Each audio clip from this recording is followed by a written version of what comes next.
और भ्रष्टाचार रहित हों, बिना भेदभाव के गुणवत्तापूर्ण विकास कार्य हों।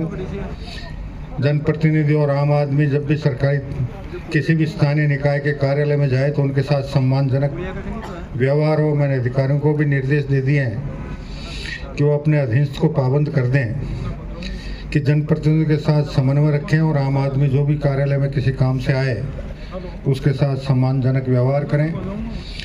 वैसे पारदर्शिता के लिए मैंने मेरे विभाग को निर्देशित कर दिया है कि आम जन से संबंधित जितने भी काम हैं किसी भी स्थानीय निकाय में 31 जनवरी 2024 के बाद ऑफलाइन का मामला खत्म, सारे काम ऑनलाइन होने चाहिए। और ऑनलाइन होने के बाद भी अब हम प्रयास क्या करेंगे, आदेश जारी करेंगे कि किस प्रकार का आवेदन एक बार ऑनलाइन होने के बाद कितने दिन में उसका निस्तारण होना चाहिए, किस टेबल पर उसको कितना समय लगना चाहिए। उस समय से अधिक अगर किसी टेबल पर किसी पत्रावली को समय लगे तो उसको उसका स्पष्टीकरण पत्रावली पर भी अंकित करना पड़ेगा कि मैं ज़्यादा समय क्यों ले रहा हूँ। और अगर उसका स्पष्टीकरण संतोषजनक नहीं हुआ तो उसके खिलाफ कार्रवाई का भी हम प्रबंध करेंगे। और आने वाले समय में विभाग को पूरी तरह से पारदर्शी बनाकर आम जन की जितनी भी समस्याएं हैं, वाजिब समस्याएं, देखो वैसे तो समस्या और समाधान एक निरंतर चलने वाली प्रक्रिया है। अब कोई तो पड़ोसी को सुखी देखकर भी समस्या उत्पन्न होती है कि ये सुखी क्यों है। अब उसका तो मेरे पास समाधान नहीं है, लेकिन वास्तविक जो समस्याएं हैं उनका समयबद्ध तरीके से समाधान करने के लिए मैं विभाग के सभी अधिकारियों को पाबंद कर रहा हूँ।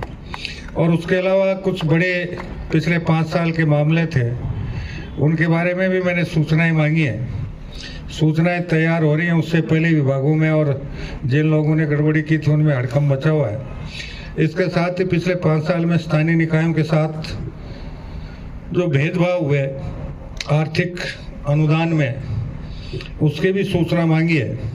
और भविष्य में आबादी के अनुपात में जो अनुदान मिलता है, उसके अलावा जो अतिरिक्त अनुदान मिलता है, तो जिन निकायों को गत 5 साल में भेदभावपूर्ण तरीके से न्यूनतम या बिल्कुल अनुदान नहीं दिया गया था, हम उसको भी क्षतिपूर्ति करने का प्रयास करेंगे।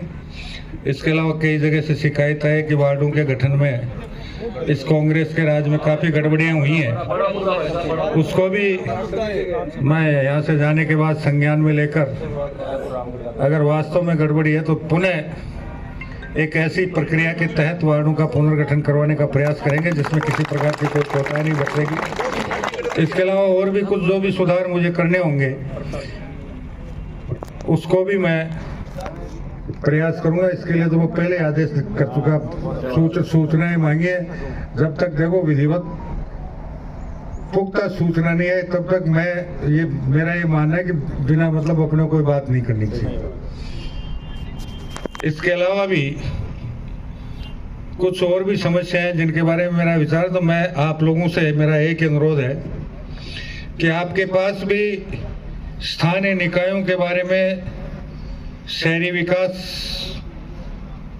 का जो चाहे नगर पालिका, नगर परिषद, नगर निगम, ये स्थानीय निकाय हैं, यूआईटी और विकास प्राधिकरण शहरी विकास के हैं, तो आपके पास इनमें किसी भी प्रकार की गड़बड़ी की या आप ये मानते हैं कि इनमें ये सुधार होना चाहिए, जो भी सकारात्मक सुझाव आपकी तरफ से आएंगे हम उसका निश्चित रूप से अध्ययन कर अगर वो वाजिब होंगे तो हम उनको लागू करने में किसी प्रकार की कोताही नहीं बरतेंगे।